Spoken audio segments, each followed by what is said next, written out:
This episode of Intergenerational Politics was recorded before it was revealed that Russia had tried to meddle in the 2020 elections to help Donald Trump, which makes our conversation today with our special guest all the more important. So we hope you enjoy this episode, starting now.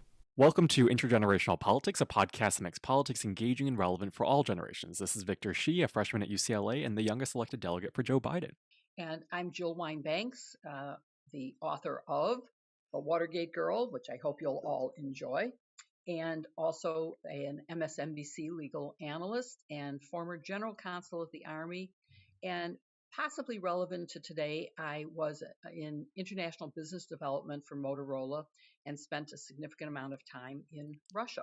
So as we proceed, I'll talk a little bit more about that experience as well. On this podcast, we usually focus on domestic politics, but today we are following up on our recent conversation about fascism and the risk it presents in America, specifically in Russia, with our very special guest, Fiona Hill.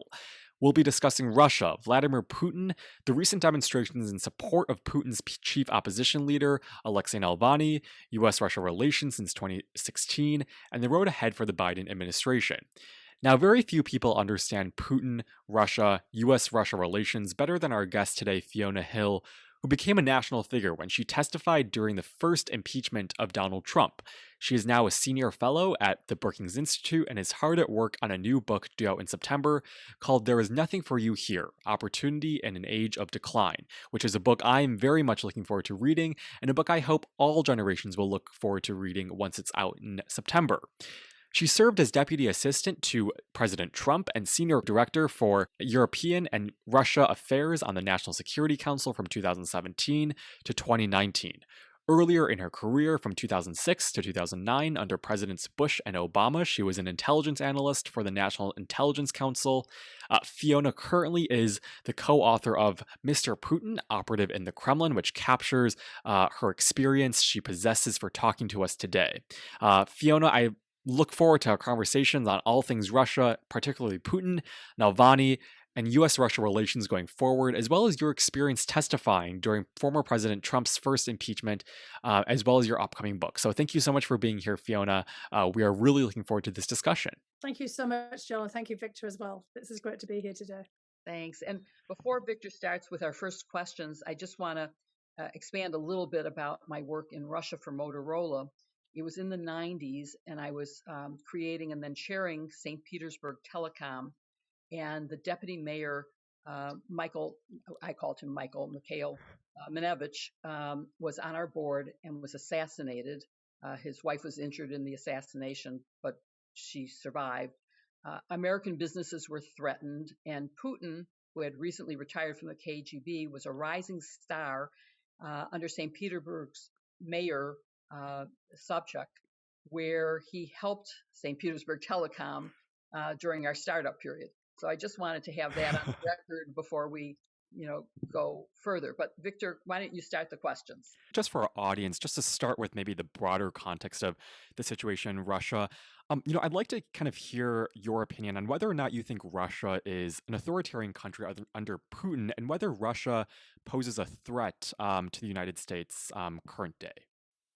Well, Russia clearly is an authoritarian country under Putin, but it does have some democratic elements as well.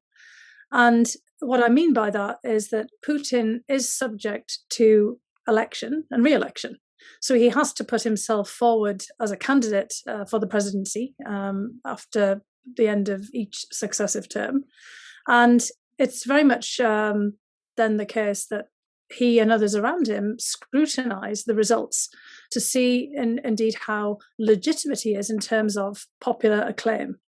So I guess one way you might describe Russia is a kind of plebiscitary democracy. And again, plebiscite, kind of like having a referendum. Mm-hmm. I mean, it's basically a kind of a public opinion or kind of popularity poll for Putin in the presidency. Now, of course, up until now, there hasn't been much in the way of competition, and there's been some shifts. So there's Alexei Navalny, who has emerged fairly recently as a key figure in the opposition. And until now, when Putin has been subject to an election campaign as president, it's been a shoo-in. There's been no question that he's going to get elected or re-elected. And he actually, this past year in 2020, was able to pass through the Russian parliament an amendment to the Russian constitution that in theory would enable him to stay in office if he gets re-elected to the presidency for 2 more terms of 6 years each, which would take his tenure up to 2036. Currently, his position as president sort of expires. No, it doesn't really expire, of course, but his term is up in 2024, which is just a couple of years from now. And he clearly, wanted to be able to sort of stay around in the system for a lot longer. Mm-hmm. And the kind of question is why that we could get into a little later.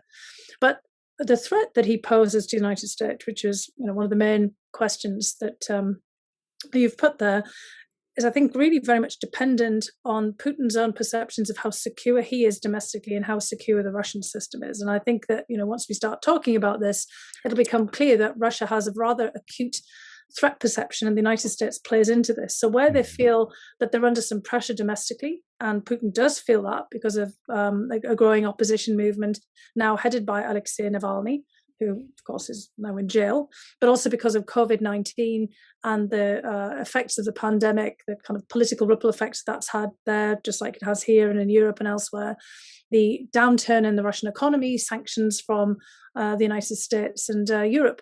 There's a lot of feeling of pressure in the system, which makes Putin feel more insecure, and then as a result want to lash out at the United States. Because even though we might think, well, why on earth does Russia still see us as a massive threat? We're not trying to invade Russia.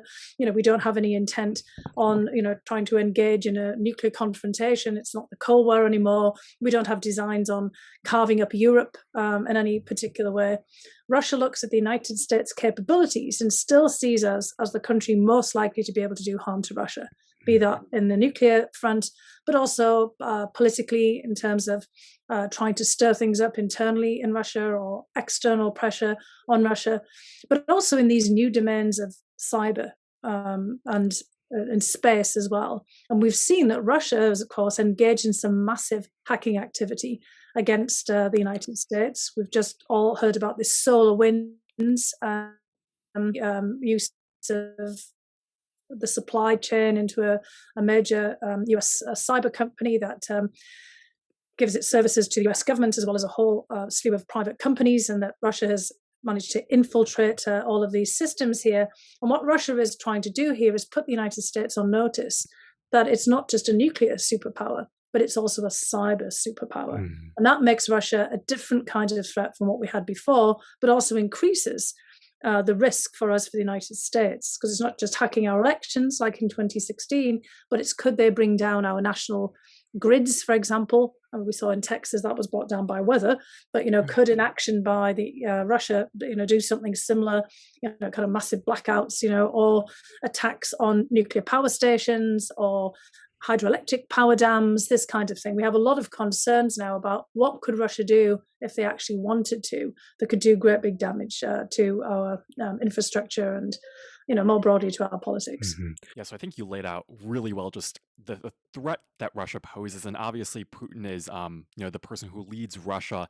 And today, as you mentioned, Putin remains one of the world's most powerful global leaders, and you wrote a book on him, and I just want to kind of focus on his childhood and kind of understanding who Putin is. He was this only child raised in a working class family in this kind of communal apartment with 2 other families, and to me that seems like an unlikely path to being Russia's most powerful and wealthy man. So I'm curious to kind of hear you talk about his childhood and whether or not the way that he was raised had any bearing on his identity. Well, thanks so much, Victor. Yes, I do think that the way that he was raised did have a big impact on his identity. One thing to mention, however, though, is that during the Soviet period, a lot of the Soviet leaders had risen up from very humble origins. Because once people joined the Communist Party, either as young adults or their parents were Communist Party members, that was a ladder for mobility, for socio-economic and general social mobility. So, people like Nikita Khrushchev, for example, came from an incredibly humble background. And Mikhail Gorbachev, his family came from also, fairly humble origins in an agricultural region of Russia. So Putin's not the only person to have risen up. But what's interesting is he was not a member of the Communist Party, and his family were not really either. The the closest that his family had come to power previously was one of his grandparents was a chef or a cook for Stalin, which was a pretty dangerous job to have because, obviously if you didn't like the food, that might be you off to the gulag or shot at dawn, who knows.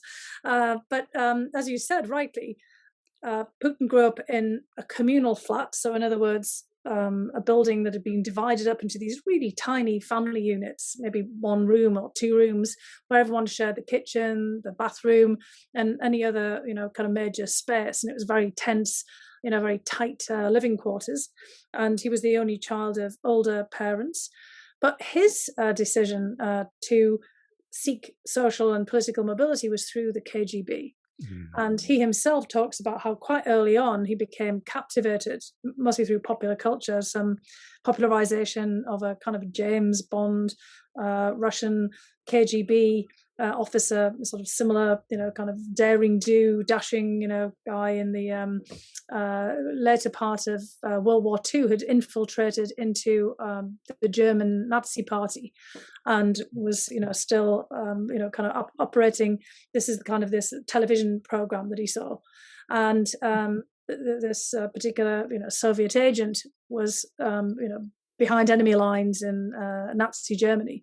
And then later there was a lot of glorification of the security services in the 60s and 70s in the Soviet media. And Putin decides, well, that's for me. I want to join the KGB. And he also goes to university and he studies for a law degree. And he eventually ends up working his way up the KGB. So that was his path to power. It was kind of through the back corridors of power. It wasn't through the Communist Party apparatus. It's a sort of an unusual rise. And that, plus his hard scrabble background, kind of tough street kid persona that he, saw in his youth. And also he, as a kid on the streets of St. Petersburg, Leningrad, he got involved in judo, in martial arts.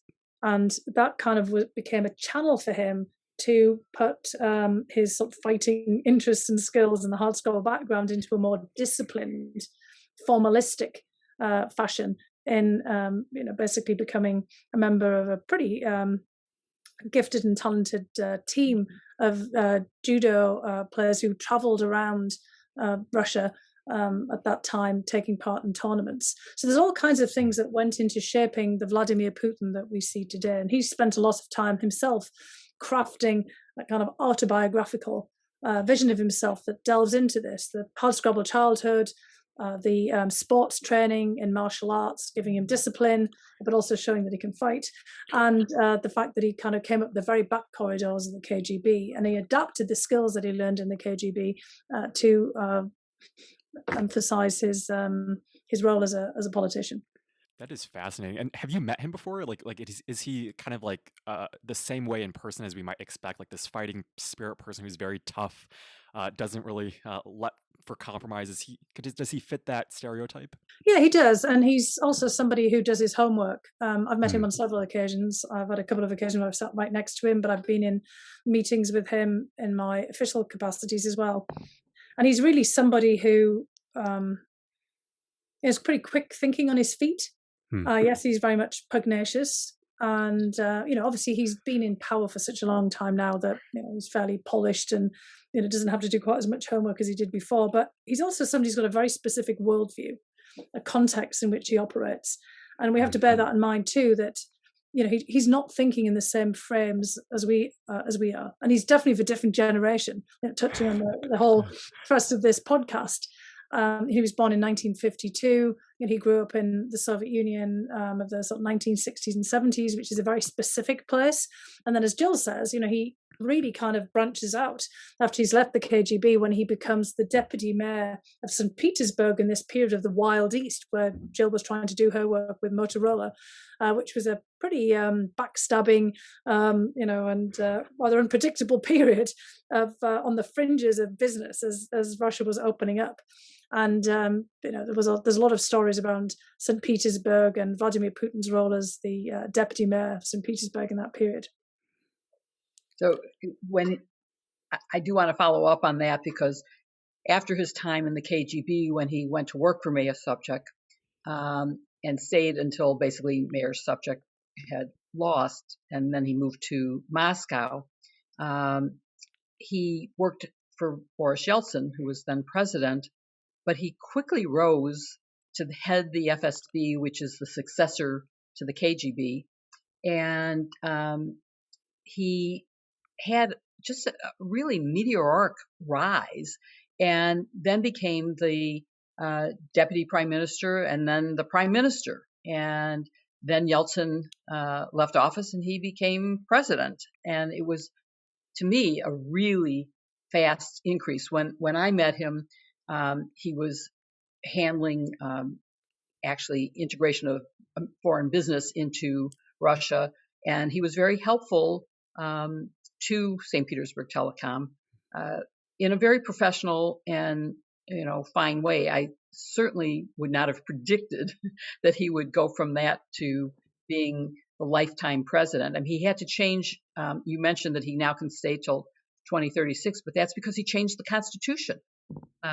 He was in office for 2 terms and couldn't run for a third, so he went back to being prime minister. And then when he went back to be president, he made sure that the Constitution allowed him to stay until 2036. So to me, I want to know about, did Putin make any major changes in the political system, aside from changing the Constitution to allow him to stay in office, when he assumed the presidency? Was there any big change? I mean, communism and the Communist Party, as you mentioned, he wasn't part of. So how has he changed it? I think he's made it a populist system, in the sense that there's sort of a short-circuiting of the democratic system here. He's not a member of a political party either. So United Russia, or Единая Россия, which everyone sees as the ruling party of Russia, it's not his party per se. I mean, he's more at the kind of head of a movement than anything else. And at different points, he's used that political party, and at others, he's picked up other kind of looser movements. He's tried to kind of reach across generations and across all kinds of different people. He hasn't found the political party so useful. And back in the day of the 1990s, Jill, when you were in Russia, of course, there was a lot more of political party development, and Yeltsin was, very much kind of rooted in a kind of ruling party that was around him. Putin also pays an enormous amount of attention to his popularity and to public opinion polling. That's when I said it was kind of like a plebiscitary democracy. It's always taking the temperature. And Yeltsin, when he was in office, his public ratings dropped to single digits, like 7, 8, 9%, by the time that he was leaving the stage. And of course, if, Putin's obsessed with being certainly over 50% and above that. And so there's a constant surveying of public opinion. We're trying to see how much people might be turning against him, or how much they may be very concerned about some of the larger trends. So that's also very important, this constant polling and surveying of the Russian population. That's, again, what I mean by being quite populist. Another thing that Putin has tried to do is try to appeal to the largest group of people possible. Now, Yeltsin was also quite concerned about this, because in the 1990s, there was a great worry that Russia itself would unravel, that the Russian Federation would also break apart, just like the Soviet Union had. And Putin has really pushed the Russia was united, rather, pushed Russia back together again. And that, has been in part because of his attempts to try to constantly figure out what's the largest group that he can appeal to. And he's been very careful not to exacerbate Russia's divisions, apart from to go after kind of narrow groups, as Alexei Navalny represents, of opposition figures where he judges they don't have a large base of support. And what he does when he starts to see opposition emerging is he literally decapitates the movement. So this is why Navalny has been targeted both for assassination, which didn't succeed, but now put behind bars, not necessarily as far as from Moscow as he can get, but in a kind of a penal colony system where he's essentially muzzled and not able to communicate with the rest of Russia or the outside world more broadly. So he's taking opposition figures out of the system at all times to reduce the opposition. So he's also changed it in a way where again, there's very little representation of the people apart from him himself.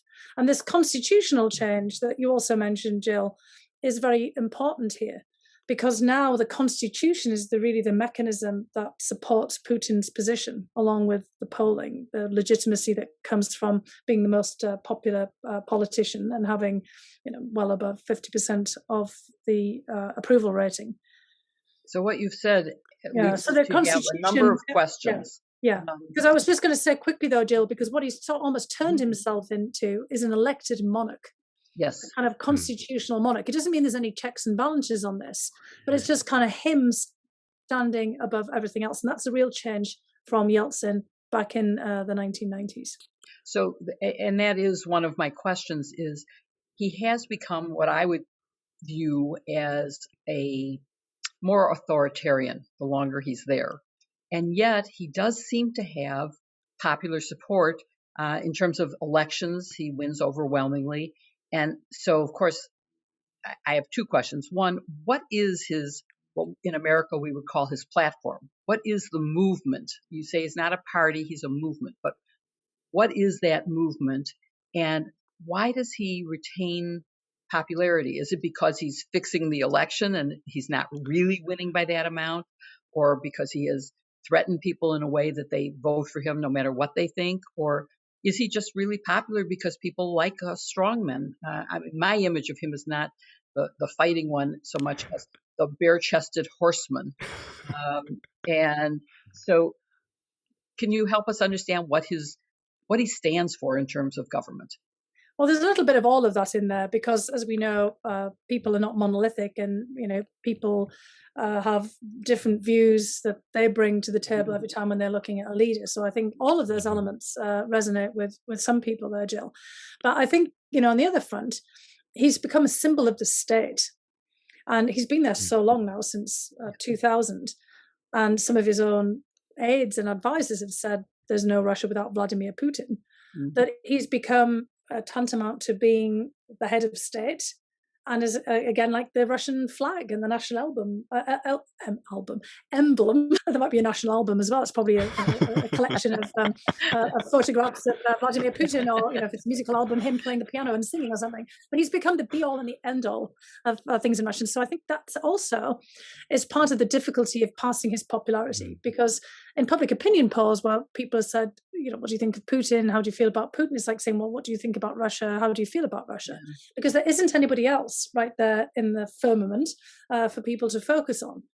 Again, no political party that's standing in, and he's now put himself into this pantheon, and everything about him is monarchical, czarist. Vladimir the Great is the way that he's presenting himself. Wow.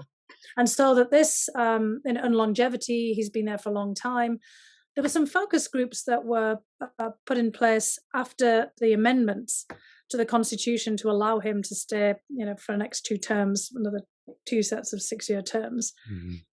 And people were asked, why did you vote for the amendments? And some of it was extremely interesting. Well, he leaves me alone. He doesn't really bother me.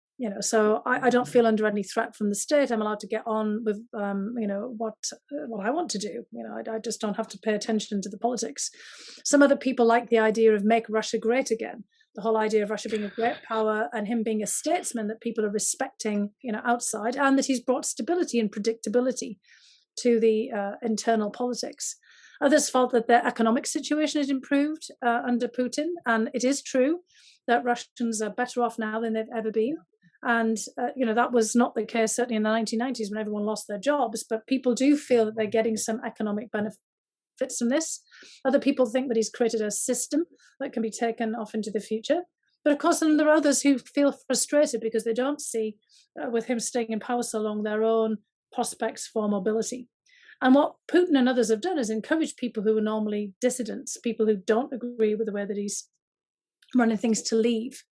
Just go abroad, stay abroad, don't come back. And so what's really changing now with Alexei Navalny coming back, having been in Germany for treatment after this assassination attempt, is that they're starting to bubble up some real popular sentiment in favor of change and, social mobility for other people.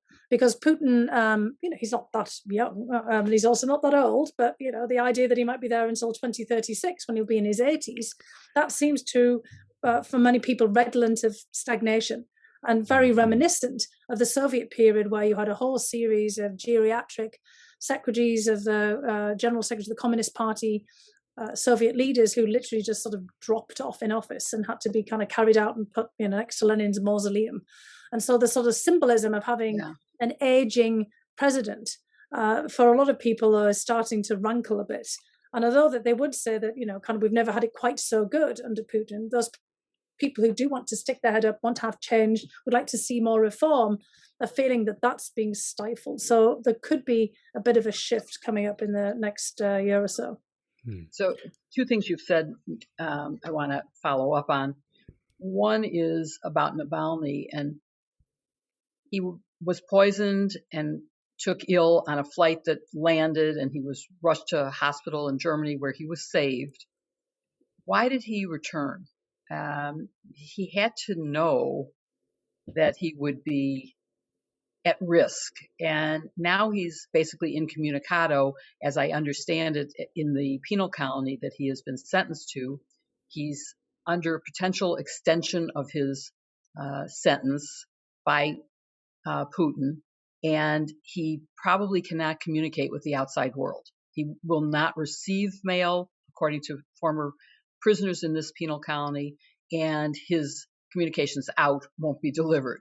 So he has no power to influence anything. What do you think motivated him to come back? I think there are two things, well, maybe even three things. First of all, Alexei Navalny is a Russian patriot, and he is someone who wants to be in Russia. And he said that very openly. He did not want to live in exile. The second thing is he wants to be president, and maybe that's actually the first thing. He is willing to actually take on Putin, and it's no good doing that from exile either. You can see what happened to Mikhail Khodorkovsky, who obviously a very different background, originally one of the oligarchs, and at different points even seen to be the poster child for oligarchs, seemed to be favored by Putin at one point until he wasn't, and then ended up having his assets, the U.S Oil Company, taken away from him, and him also being sent to a penal colony for 10 years, in which he emerged, really pretty scathed from this experience.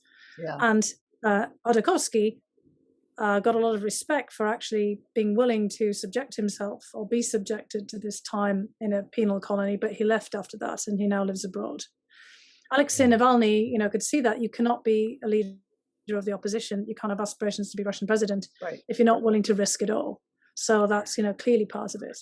And I think the other point is probably more of a gamble, that he could actually still have influence by appearing in Russia, coming back, getting people's attention, because it's an audaciously bold move, because he knows he could be killed in the penal colony, not just silenced and put out of the way for a very long period of time, but that he might inspire this new generation. He's a different generation from Putin. He's only in his 40s, and rather than in his late 60s. And he is a representative of the people who want to make Russia a different place. They don't want to necessarily bring the whole system down, but they want to renew it. They want to have people like them in there. They want to have social mobility for themselves. They want to see some political and economic change. And he said they don't want Russia to be a big prison. They want, kind of Russia to actually change.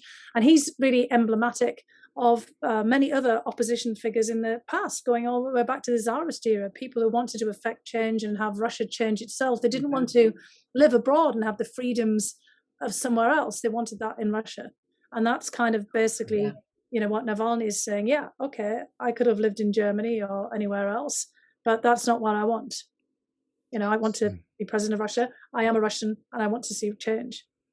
So before I turn it back to Victor for some more questions, it might help probably Victor. We haven't talked about this, but I grew up in an era where I know what the USSR is and how big it was.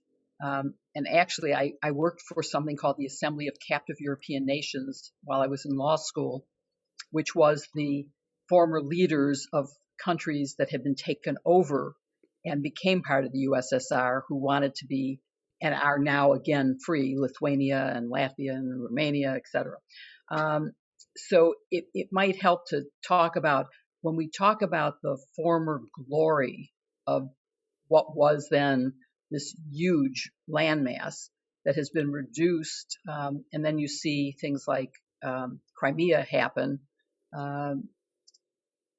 that seems to be an important part of what's going on in Russia and how maybe Russians feel. Do you think that's a fair comment?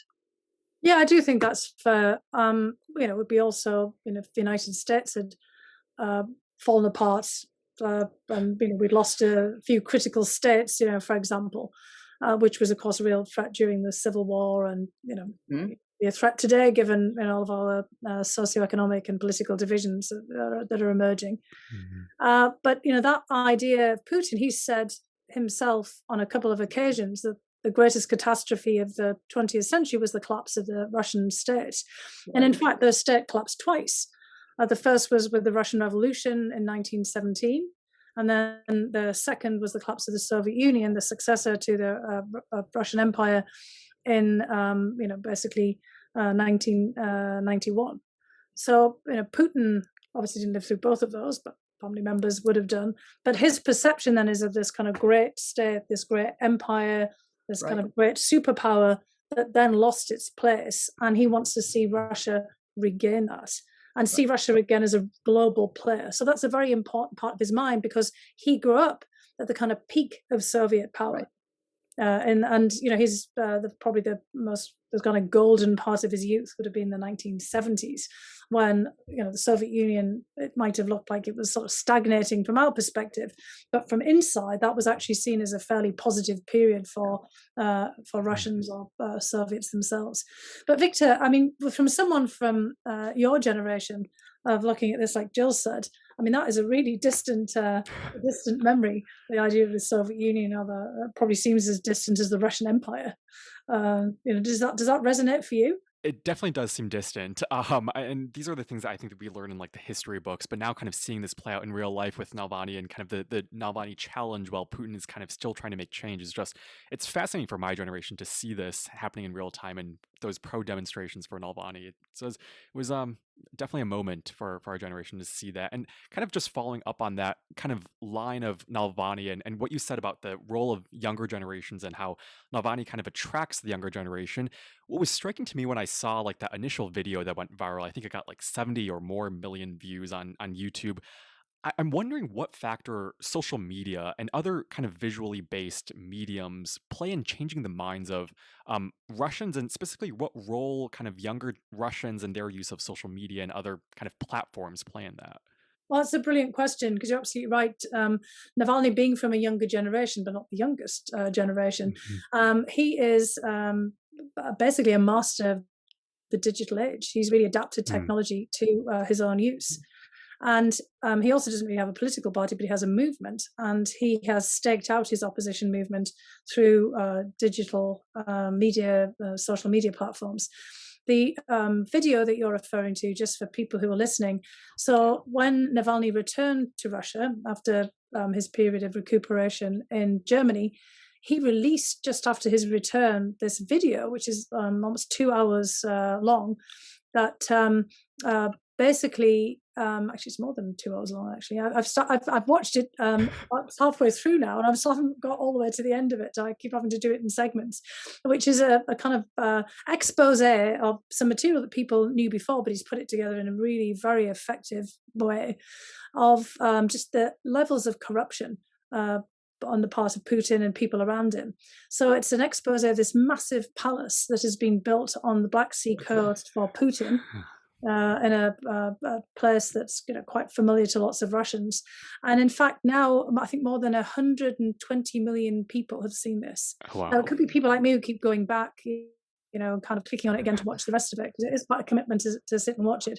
But it's so slick. It's just so well done. Navalny has this really direct way of speaking. He's put all of this investigative material together, and this is really having an impact. The other video that was released before he went back was him tricking and duping one of the people from the FSB, the precursor, not precursor, whatever it is, the successor, thank you, getting my words all muddled up here, the successor to the KGB, one of the team who had tried to assassinate him. And he manages to get one of these FSB team members on the phone with the assistance of Bellingcat, an investigative journalist group, and get the man to admit what they had done, which is basically lacing the seams of his underpants with the Novichok nerve agent to kill him. And the other person admits that he would have been killed, he would have died rather, had it not been for the pilot of the plane who turned around and the doctors in the Urals region who saved his life.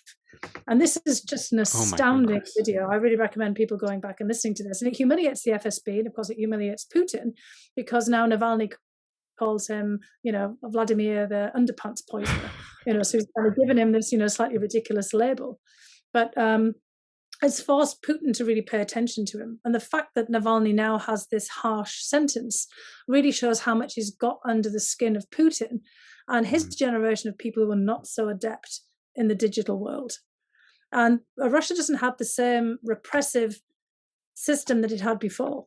So Navalny has challenged Putin as well, saying, look, you can't put the whole country in jail. This is not the period of Stalin. We don't have the gulags anymore. The penal colonies are a remnant of that system. The gulags being these mass concentration camps that, half of Russia was in at different periods from the 20s and 30s and, kind of through even World War II and afterwards until it was disbanded in their 50s.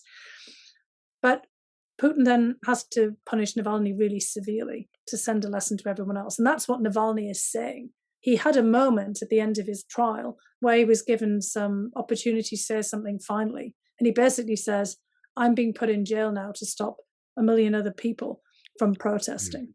And so he's hoping that other people will be inspired, the people who are organizing themselves in the digital sector and on social media, the people of your generation, the younger generations. Because, Navalny is probably a millennial, if we were using our own terms. But there's still, Russia's equivalent of Generation Z out there. It's not diverse like in the United States. I mean, Russia has become more, Slavic over time, really, although there's been a lot of immigration from the former Soviet republics of Central Asia. But Navalny has really appealed to, next generations of Russian youth who just want something different. And, they're better educated than the people who came before them. They're more connected with the rest of the world through social media, their ability to travel, having a bit more disposable income, particularly those in the big cities. And he's now sparked off demonstrations across the whole of Russia. Even though there might be 100 people here, 1,000 people here, it's not millions of people out there.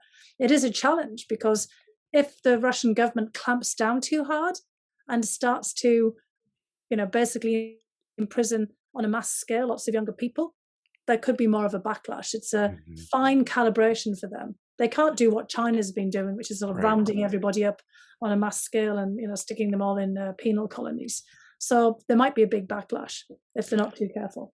We'll definitely keep an eye on what happens. And I think just kind of referencing back to what you said about his use of social media, that really captures for my generation. I think for Navalny to use social media and these visual-based communications and mediums to convey that message, I wonder whether or not that also has an effect on kind of the older generations in Russia too, because kind of culturally, I think that for a lot of older Russians that also had a lot of the way that they got their news was through these visual-based mediums. And I don't know, that just seems fascinating how Navalny was able to harness those types of video-based platforms to convey his message. Yeah, because he has to compete with TV and radio. I mean, the old mediums of TV and radio. Because, Jill will remember, when you were in Russia and I was in Russia, that was how most people got their news. Yes, there was the print media, the old newspapers like Pravda and Izvestia and others. But people listened to the radio to some degree in remote areas, but mostly they were getting it from the television. And of course, Navalny's not going to be allowed on those media. So he has gone digital and he's on social media and on the internet and YouTube, his own channel. So he's kind of bypassed this. And the question will be whether the Russian government tries to clamp down like China has, kind of creating this sort of big firewall, or whether they'll just, with taking him out of there, they'll assume that they've taken the guy out because he is so compelling, he's such a great speaker, that if he's taken away and off the scene for a period that would actually is going to, of course, lead up to the next election, for presidential election, Navalny's not going to be in the picture. So that gets back to what Jill, we were saying before. If he has to run for re-election again in 2024, Putin, he wants to put the main contender out of the picture, so it's just really him again. They'll manufacture some kind of opposition figure but Navalny will not be in the mix. Let's talk a little bit about the 2016 election in America, when our intelligence services have concluded that Russia interfered in that election. And although it's never been entirely admitted by Trump, at least, that it was to help him, I'm wondering if you have an opinion of whether it was to help Trump or just to create chaos in America, or a combination of those. I mean, we know they did it. The question is why. I think it's a combination of those things. I mean, the Russians were not fans, to say the least, of Hillary Clinton. So, in other words, they wanted to really weaken her, and they wanted to, have lots of people making, feeling, let's say, that the outcome of the election, no matter what happened, was under a big cloud and under question marks. Because, of course, the United States has been at the forefront of international election observation. We're always pronouncing on other people's elections, whether they're free and fair, whether the outcome is seen as legitimate. And the Russians wanted to turn the tide back on us as well. So, yes, they were trying to tip the scales in favor of Trump, but I don't know whether they actually really thought that he would get elected. And they were playing on United States divisions and on the United States political partisan rancor that was already building up. They were amplifying all the things that Americans were saying about other Americans on social media. They were basically retweeting and sending around using bots all kinds of inflammatory messages. They were trying to play on issues of race and religion and on gun control and abortion, and just trying to leap out onto every hot button issue in the in the United States political scene, because the kind of thing that they do at home in Russia, they also try to sort of stir things around and pit people against each other as parts of social control. But in this case, I think they wanted to kind of bring out, the worst in the United States, and to show that we were just full of hubris and that we would just know better than them. It was a kind of a whataboutism, or a kind of pulling everybody else down to the same level, and just sort of revealing to the rest of the world that the United States was no better than anyone else. Right. And I think it was just a great gift to Vladimir Putin when everyone actually then said that Trump was elected by Putin. Because on the one hand, this makes Russia and Putin and the security services seem incredibly powerful, that they could actually sway the election in the United States. And on the other hand, it just casts this massive cloud over Trump. And it plays with his own psychology. Because Trump, the idea that he didn't win on his own is just kind of a little bit too much to handle. And also, again, they wanted to massively damage Clinton. And the thing, we could do a counterfactual. And what would it have been like if Hillary Clinton had won by a narrow margin in the Electoral College, having been raked through the coals on all of these other issues, and the Russians sort of pumping up all of this anti-Clinton sentiment that was already there anyway? Her presidency, if she had been the president for the last 4 years, would have been under a cloud too. And maybe she might also just be a one-term president. So for them, it was kind of a win-win. And they didn't invent any of the problems in the United States. These are all on us. They just exploited them pretty effectively and played with our minds. It was all a big mind game. You point to anything specific that was, why did they hate Hillary Clinton? What was the specific problem? Well, there are quite a few issues here. One of them is that Putin's pretty convinced, because they often talk themselves into it, that she had a hand in the protests that broke out in Russia when he sought re-election again after that period when he was the prime minister. Because you mentioned already, Jill, you said that he'd already been president twice and he was prime minister. He had to step away after 2 terms. And then when he wanted to return again in that period of 2011 to 2012, there was a whole host of protests. And because Hillary Clinton was Secretary of State at that moment, and the State Department gave a lot of funding to various Russian election groups and transparency organizations, and of course some of those were quite active in highlighting discrepancies and problems in the voting for Putin's re-election as president, they blamed her for somehow orchestrating the protests or the backlash against Putin. Then the other hand is that I'm afraid they're very misogynistic and sexist. So very keen on her in that instance either. And I think it's also because of her own policy. She's pretty tough on Russia. And it was very clear to them, just like it is now with Joe Biden, that it would be very difficult to deal with her. She'd be very predictable, then know what she would be dealing with, but she was likely to take pretty strong action. And Putin himself has actually said that he was more supportive of Trump because Trump said he wanted to improve the U.S. Russia relationship. And of course, they assumed that Hillary Clinton would want to do nothing of the sort. So there's kind of a whole bunch of perceptions on their part. Thank you. That really helps me understand. What do you think the future for U.S. Russia relations is with the new president and new national security team? Look, it's going to be very difficult because unfortunately we've got ourselves into this sort of confrontation and crisis cycle. We just seem to kind of go around from one to the next.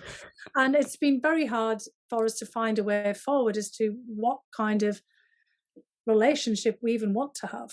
The Russians still see us as a geopolitical threat, and we've had to, with reluctance, admit that they seem to remain in that space as well. You remember that Mitt Romney, said some years ago that Russia was still our geopolitical foe, and at the time people laughed that this is ridiculous. We're not, in the Cold War anymore. We don't want to dividing bits of the world up into different systems. But the Russians do still see us in that framework. They feel that there was all this humiliation at the end of the Cold War of the last 30 years, that we've, kicked them when they were down. They'd like the opportunity to do that again back to us, which is extraordinarily unfortunate. They still see the United States as having this massive capacity to do harm to them, huge conventional military power, still the massive nuclear arsenal. We're still the only two countries that can blow each other up multiple times over. And of course, there's the new dimensions of space, outer space and cyberspace, and all the other domains in which the United States still, for now, although we're tipping over into China's being the dominant power here, but still where the United States tends to dominate. And so whether we like it or not, the Russians still see us as a threat. It's also for them kind of a familiar frame, and they are worried themselves about being pitted against China down the line. And during the Trump administration, there were three things that Trump wanted to have out of the relationship with Russia. He wanted, first of all, to have a big arms control agreement to finish off the 1980s. But then he wanted to win Russia over to the United States side to push back on China and also on Iran.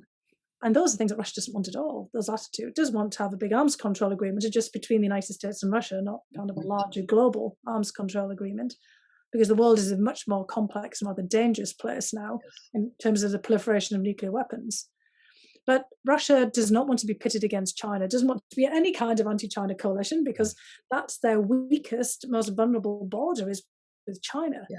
And also with Iran, Russia sees Iran as a major player in its region. It doesn't have a great relationship with Iran, but it has a good relationship with Iran. Its difficulty is it wants to be friends with everyone in the Middle East, and being friends with Iran means it's very hard to be friends with the Gulf states and also with Israel, which Russia's also trying to improve all those relationships. But it doesn't want to be in an anti-Iran coalition. So that was all very difficult. And so I think there might be a bit of a sigh of relief on the Russian part that Biden is not likely to be trying to pull Russia over, in an anti-China or anti-Iran coalition. But then the question is, we don't know what to do with this relationship. We'd like to stop it from being a crisis. We don't want it to be a confrontation, but we just don't know what we want with Russia, whereas Russia still sees us in this old-style threat framework. And so I think that's our big dilemma. Can we stabilize it? Can we, try to get Russia off our backs all the time? But where are we going with this is just a big question mark. So one last question from me. You've written about the January 6th attempted insurrection, but you've called it a self-coup. And I found that a very interesting description, and especially reading your definition of what exactly defines a coup and how each of those things was present in this one. And so I think it'd be interesting for our audience to hear about your definition of, the use of military and paramilitary communications, judiciary, mobilizing popular support, and government institutions and legislatures. So can you just, give a little bit more about how Trump attempted a self-coup? Well, a self-coup, it's where you try to keep yourself in power. And, using all of the leverage and the authorities of your incumbency to basically stay where you are, irrespective of, what the voters may decide. So I think it's, pretty self-evident that Trump wanted to stay in power. He is still not denied that he lost the election, or kind of affirmed that he lost the election. So I'm getting my negatives muddled up there. I mean, basically, he hasn't affirmed that Joe Biden has won the election. He's No, still, he actually yesterday yes, at the CPAC, he actually said, "I won, and I might run again and win for the third time." So, exactly. yeah. So this kind of in of itself just underscores the point. But then the larger issue is, what did he do to try to stay in power? And over the course of the whole of 2020, we saw many things. One is, it's dominating the media with discussions about how the election was either going to be stolen before it happened or was stolen after it happened. Massive fraud declared well in advance, and then after the times, all kinds of legal efforts to overturn the election. But then, as you were suggesting there, Jill, calling or trying to use the U.S. military, certainly trying to use paramilitary forces, lots of discussions about potentially calling for forms of martial law, reruns of the elections if the legal efforts didn't work out. And then clearly trying to get over onto his side the legislature, as well as kind of rather grassroots support, as well as the media. I mean, he took control in many respects of the airways. And he used Twitter and Facebook, as well as Fox News and other media, always to press his points and to mobilize people behind them. And then the fact that you had so many members of Congress, 147 members of Congress, one way or another, who were challenging the vote, as well as the group of senators led by Josh Hawley and Ted Cruz and others, who also challenged the vote in the Senate. And then trying to pressure not just Vice President Pence to annul the electoral college results, but phone calls to Mr. Raffensperger and others in Georgia, the state secretaries. It wasn't just the Georgians, it was also in a couple of other states as well, putting pressure on them with phone calls, getting them to change the results or find other votes. I mean, all of these are examples that fit into this picture. And as you mentioned, I wrote a piece in Politico in January, just after this happened, just running through all of this. I did also say, though, that it didn't succeed. So this was an attempt at a self-coup. Yes, exactly. The U.S. military didn't, play along. In fact, we had the former defense ministers, but really remarkable effort of all these former defense ministers to defense secretaries to get together and write a letter to the Washington Post reminding the Pentagon and all the uniformed military of their oath to the Constitution, essentially shutting that down. We had resistance at the state level from governors and state secretaries, electoral officials going back and repudiating the votes. We had the judiciary, the court system, all the way up to the Supreme Court rejecting these measures. The elements that he really had in his favor with the media. And then, of course, after this, we had Facebook and Twitter taking the lead, cutting him off. Because really, I mean, this ability to communicate directly with 88 million people, bypassing normal channels, was one of the tools that he was trying to use. But he has still maintained a very large grassroots base and still a lot of support in Congress. So in many respects, he can now try to affect something from the outside, something more conventional in the sense of a coup.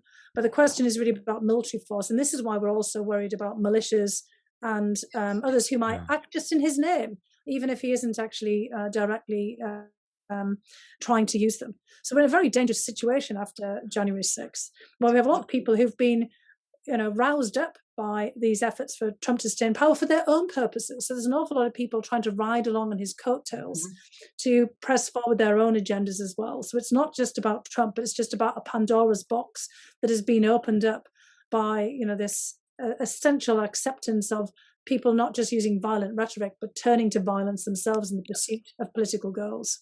And you wrote, I think, one of the most powerful things in that Politico article, which I hope everyone will read, it's really powerful, is you wrote, congressional representatives have to take personal responsibility for their action supporting Trump's coup attempt.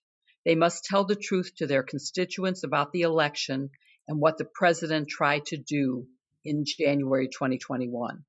And I'm going to turn it over to Victor for the last question. Yeah, I mean, so taking a turn for a sharp turn, for my generation who may be interested in intelligence, I think, when I saw you testify, I was telling my peers how inspired I was by your testimony and what you said. And what advice would you have for anyone who may be interested in working in intelligence? And what's been your experience like working on the national security team, but also working for Brookings? Like, how has that experience been, and what would you say to any young people who may want to get into this realm of work? Well, first of all, Victor, intelligence isn't all James Bond and Judi Dench playing M, in James Bond movies. It really is about analysis and really understanding the larger context for the information that you're collecting and trying to sift through to basically inform policymakers of the larger considerations that they're going to have to factor in when they're making policy. And I've been on both sides of this now, starting off, first of all, as an intelligence analyst, as Jill said, and also being in the think tank world, and then getting into the National Security Council and trying to, figure out the policy. I mean, it's really kind of scoping out for people what's the art of the possible, because policy making is very much an art. And even intelligence itself is about making your best judgment based on the information that you have available. And you have to be able to say when you don't have complete information. That's why you're often, kind of seeing these weird wording about assessments, about high confidence, medium confidence, and low confidence. With high confidence, you're pretty sure, but still kind of a slight element of doubt. And, when you get into the sort of medium and low confidence, then you've got to be very careful about how you're making judgments about actions that you can take, because that means there's a lot of unknowns there. And again, as I said, the context is really important. And I think that for intelligence work or analyst work, whether it's been think tanks or then the intelligence community as well, we really need different perspectives brought in. Because we saw in the aftermath of 9/11, after the terrible terrorist attacks, or then the decision to go into Iraq in 2003, of the questions about whether Saddam Hussein had or had not weapons of mass destruction, turned out he did not. That an awful lot of our failure to make the correct assessments here was because we've been all thinking in the same box, a kind of groupthink, same kind of people all thinking about things. And when I came into the intelligence community in 2005, 2006, it was partly a reaction to all of this. They wanted to bring people in from the outside who might have different perspectives, people from different backgrounds, genders, racial, ethnic backgrounds, different experiences. I mean, obviously, I'm an immigrant, but I am a citizen. And I actually replaced another colleague, Angela Stent, who was also originally British, though her family had fled the Holocaust from Germany and had, multiple layers of being outsiders and, different perspectives on things. And that's what we really need. I mean, I would encourage people to think about joining not just the intelligence service, but also public service more broadly, and the federal government. We need fresh views. We need people from your generation, which is the most diverse generation in US history, to come in and bring your perspectives as well. Because I think that, we're missing the larger context. And I know now that, from discussions with Russian colleagues, particularly those who are my age and older, they don't really understand what's happening in the United States. And, the world is changing dramatically. Technological change, which we talked about with the new digital age. So many people, living online, rather than out in the real world these days. But there's also massive climate change, socioeconomic change, demographic change in the United States, and generational change. And we have to be able to factor all of that in. So our intelligence is only as good as the context that we bring to it, not just the information that we kind of collect from all kinds of different sources. And you might have the best intelligence in the world in terms of stolen secrets, but you don't know what to do with them if you don't understand the larger context. That's just as meaningless as anything else. It's people who know the languages, people who understand the culture, and people understand ourselves, how we think about things, because we often interpret intelligence or bring a lot of from our own perspective, and we bring a lot of biases to our analysis, and that's something that we have to be mindful of. And I do think that your generation, not just being the most diverse, is also probably the best educated and probably the best informed, given all of the sources of information that you have as well. So I would really encourage people to consider this for a career, as well as public service and coming into the federal government and trying to work in national security overall. What a great answer. And this has been a fascinating discussion I know for me, and I'm sure for Victor, and I'm also sure it will be for our audience. So thank you very much, Fiona Hill, for joining us and spending time with us. Thank you. Yeah, thank you Most so welcome. much. Oh, thank you, Victor. Thank you so much.